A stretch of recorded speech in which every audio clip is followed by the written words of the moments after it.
Bonjour à tous, des rassemblements de Pentecôte organisés partout en France, le jubilé du Saint-Siège et le pèlerinage de Popengine au Sénégal, c'est aujourd'hui dans SIC, la sélection de l'info catholique.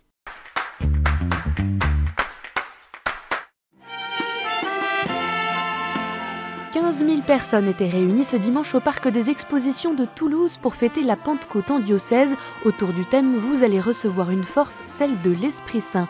Lors de la messe, plus de 1000 adultes et adolescents ont été confirmés.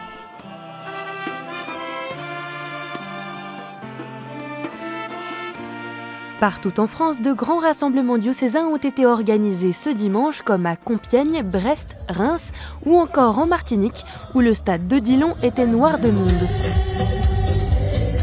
Des moments marqués par la messe de Pentecôte, mais aussi des concerts, des conférences, des temps de partage et de témoignages, d'adoration et de louange, l'occasion notamment de célébrer en diocèse le jubilé de l'Espérance, en cette année sainte déclarée par le pape François.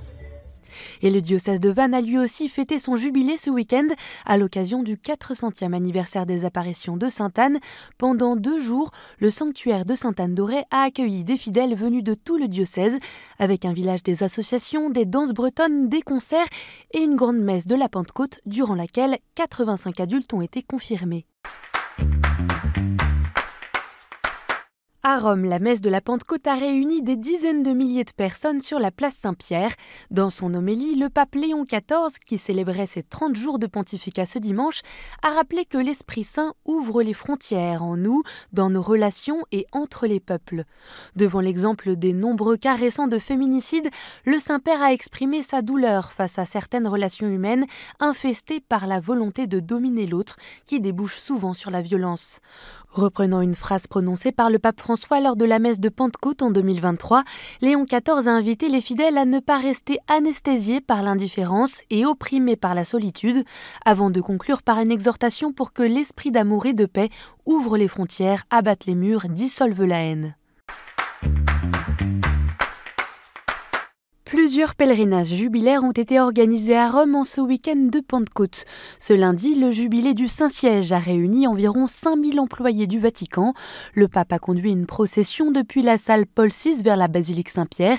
Il a passé la porte sainte en portant une croix en bois marquée du logo du jubilé 2025. Lors de la messe célébrée dans la basilique, il a encouragé les employés présents à continuer dans leur mission au service de l'Église. La meilleure façon de servir le Saint-Siège est de s'efforcer d'être saint, a-t-il déclaré.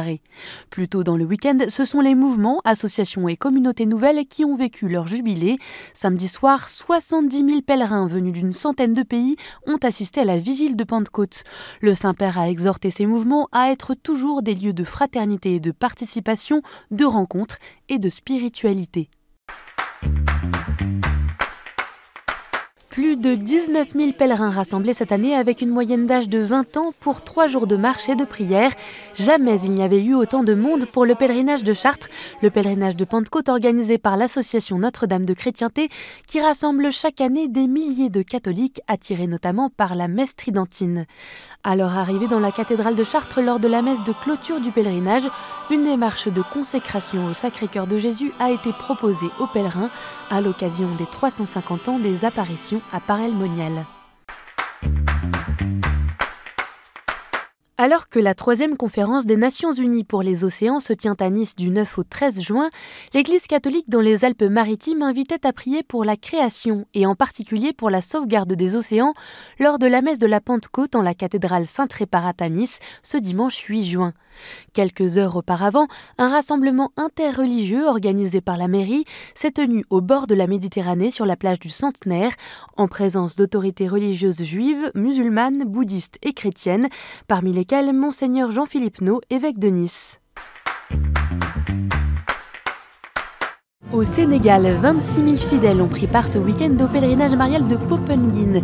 À pied, en bus ou à vélo, les participants venus du Sénégal et des pays limitrophes ont convergé dès samedi matin vers le sanctuaire Notre-Dame de la Délivrande, situé à l'ouest du pays. La 137e édition de ce pèlerinage, organisé chaque année depuis 1888, s'est déroulée sur le thème « Marie, Mère de l'Espérance, marche avec nous », choisi au cœur de l'année jubilaire. C'est Monseigneur Victor Ndioné, premier Sénégalais à devenir évêque de Nouakchott en Mauritanie, qui a assuré la présidence de cette édition 2025. Et en bref, du 7 au 9 juin a eu lieu la 164e fête des marins à Honfleur. Comme chaque année, elle a été l'occasion de rendre hommage aux marins péris en mer, notamment avec la bénédiction de la mer le dimanche soir par le curé de la paroisse Notre-Dame de la Côte-Fleurie. Ce lundi, les reliques de Sainte Thérèse de l'Enfant Jésus ont accompagné le traditionnel pèlerinage vers Notre-Dame-de-Grâce et ont pu être vénérées dans l'église Sainte-Catherine à Honfleur. Dans le diocèse d'Angers, le sanctuaire de la Vraie Croix d'Anjou à Baugé en Anjou a été inauguré ce dimanche 8 juin par Monseigneur Emmanuel Delmas. La relique de la Vraie Croix du Christ en bois de chêne d'Orient appartient à la congrégation des Filles du Cœur de Marie depuis la Révolution française. Elle est désormais exposée à la vénération du public au cœur de la chapelle de la Giroardière. Et à Nîmes, la cathédrale Notre-Dame et Saint-Castor était comble ce 8 juin pour la messe provençale, célébrée chaque année lors de la Feria de Pentecôte. La célébration, ponctuée de chants et de paroles en provençal, était présidée par Monseigneur Nicolas Brouvet, évêque du diocèse.